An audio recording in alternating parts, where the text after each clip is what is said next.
കഴിഞ്ഞ കുറച്ച് ദിവസങ്ങളായി ശ്രീ കെ ടി ജലീൽ നിരന്തരമായ ആരോപണങ്ങളിൽ ഇനി എനിക്ക് ദാവൂദ് ഇബ്രാഹിമുമായി ബന്ധമുണ്ട് എന്ന് അദ്ദേഹം പറഞ്ഞില്ല എന്നതൊഴിച്ചാൽ ബാക്കി എല്ലാ ആരോപണങ്ങളും ഒരുവിധം അദ്ദേഹം ഇതിനകം ഉന്നയിച്ചിട്ടുണ്ട്. പലരും വിചാരിച്ചിരിക്കുന്നത് ഈ ബന്ധു നിയമനം കയ്യോടെ യൂത്ത് ലീഗ് പിടിച്ചപ്പോൾ അദ്ദേഹത്തിന് നാണം കെട്ട് രാജിവെക്കേണ്ടി വന്നു. അങ്ങനെ നാണം കെട്ട് രാജിവെച്ചതിലുള്ള പകയാണ് ഇത്തരമൊരു ആരോപണത്തിന് അദ്ദേഹത്തെ പ്രേരിപ്പിക്കുന്നത് എന്നാണ് പലരും വിചാരിച്ചിരിക്കുന്നത്. എന്നാൽ അതുമാത്രമല്ല, പക അദ്ദേഹത്തിനുണ്ട്, എന്നാൽ അതുമാത്രമല്ല, അദ്ദേഹം മന്ത്രിയായിരിക്കുന്ന സമയത്ത് നടത്തിയിട്ടുള്ള വളരെ ഗുരുതരമായ ഒരു അഴിമതി പിടിക്കപ്പെടാൻ പോകുന്നു,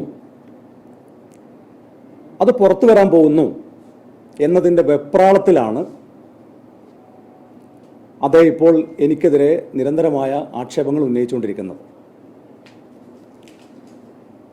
നേരത്തെ ബന്ധു നിയമനത്തിന്റെ സമയത്ത് കേരള നിയമസഭയിൽ അദ്ദേഹം പറഞ്ഞത്, ഞാൻ തെറ്റുകാരനാണെന്ന് കണ്ടാൽ പൊതുപ്രവർത്തനം അവസാനിപ്പിക്കുന്നതാണ്. നിയമസഭയിലാണ് അദ്ദേഹം പറഞ്ഞത്. അദ്ദേഹം തെറ്റുകാരനാണെന്ന് രാഷ്ട്രീയ ആരോപണമല്ല. അദ്ദേഹം പറയുന്നത് പോലെ ഏതെങ്കിലും ഒരു ലോകായുക്തയിലെ ഒരു വ്യക്തിയല്ല. 2 ലോകായുക്ത, കേരള ഹൈക്കോടതി, രാജ്യത്തെ പരമോന്നത നീതിപീഠമായ സുപ്രീം കോടതി എല്ലാം അദ്ദേഹം കുറ്റക്കാരനാണെന്ന് കണ്ടെത്തുകയും അദ്ദേഹം നാണം കെട്ട് രാജിവെക്കുകയും ചെയ്തു. പക്ഷേ പൊതുപ്രവർത്തനം ഇന്ന് വരെ അദ്ദേഹം അവസാനിപ്പിച്ചിട്ടില്ല. എന്ന് പറഞ്ഞാൽ കേരളത്തിലെ ജനങ്ങളുടെ ഔദാര്യത്തിലാണ് അദ്ദേഹം ഇപ്പോൾ പൊതുമണ്ഡലത്തിൽ നിൽക്കുന്നത്. ഈ അഴിമതി കൂടി പുറത്തു വന്നാൽ തലയിൽ മുണ്ടിട്ട് നടക്കേണ്ടി വരുമോ എന്ന ഭീതി, വെപ്രാളം, അതാണ് ഇപ്പോൾ അദ്ദേഹത്തിന് പിടികൂടിയിരിക്കുന്നത്. ഒരു മനുഷ്യന് വെപ്രാളം വരുമ്പോൾ പിന്നെ പറയുന്നതിൽ പരസ്പര വിരുദ്ധമായ കാര്യങ്ങളുണ്ടാവും, മനോനില തെറ്റിയതുപോലെ പെരുമാറും.